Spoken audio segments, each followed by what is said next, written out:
రామవాసులారా,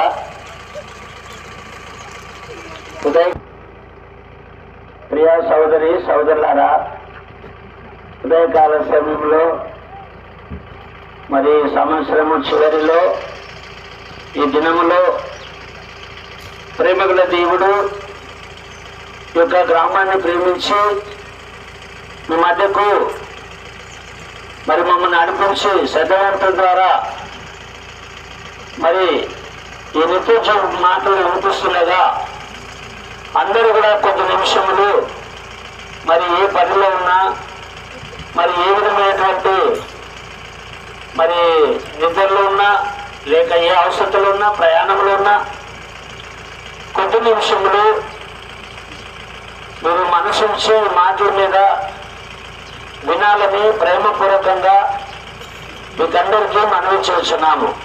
ప్రియ సోదరు సోదరులారా, ఈ పాటలు పాడినప్పుడు ఈ మాటలు చెప్పినప్పుడు ఇదేదో ఒక మతమను లేకుంటే ఒక కులానికను ఒక దేశానికను ఎవరు కూడా ఎలాంటి మరి అశ్రద్ధ మరి ఏదే తలంపులు మరి కలగకుండా మరి మాటల మీద మనసు ఉంచాలని మీకు అర్థమయ్యే రీతిలో చెప్తున్నాము. ఎందుకంటే ఇది మతము కాదు, మార్పిడి కాదు, కులము కాదు, దేశం కాదు. యేసు ప్రభువు అందరికీ దేవుడు. ఎందరికీ దేవుడు అంటే తన నామమందు విశ్వాసం ఉంచిన వారందరినీ తన బిడ్డలుగా చేసుకోవడానికి ఆయన ఇష్టపడుతూ వచ్చినాడు. 2026 సంవత్సరముల కిందట ఆయన భూమి మీద మరి ఈ డిసెంబర్ మాసంలో మరి ఆయన జన్మిస్తూ వచ్చినాడు. మరి తిరిగి లోకంలో ఉన్న అందరి కొరక రక్షణ కలగ చేయాలని అందరి కొరకు రక్షకుడుగా జన్మించినాడు.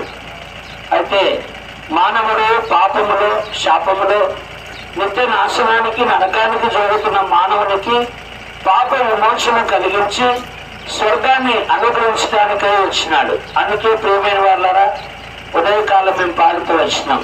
తిరిగి నీ హృదయ ద్వారము ప్రభు యేసులో రక్షణ కలగని పాడుతూ వచ్చినాము.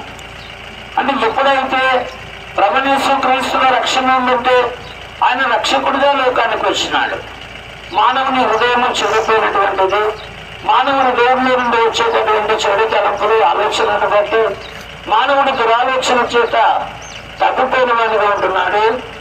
కనుక అటు మానవుణ్ణి విమోచించడానికి, అటు మానవునికి మరి పాప విమోచన కలిగించడానికి దేవాది దేవుడు స్వర్గాన్ని విడిచిపెట్టాడు.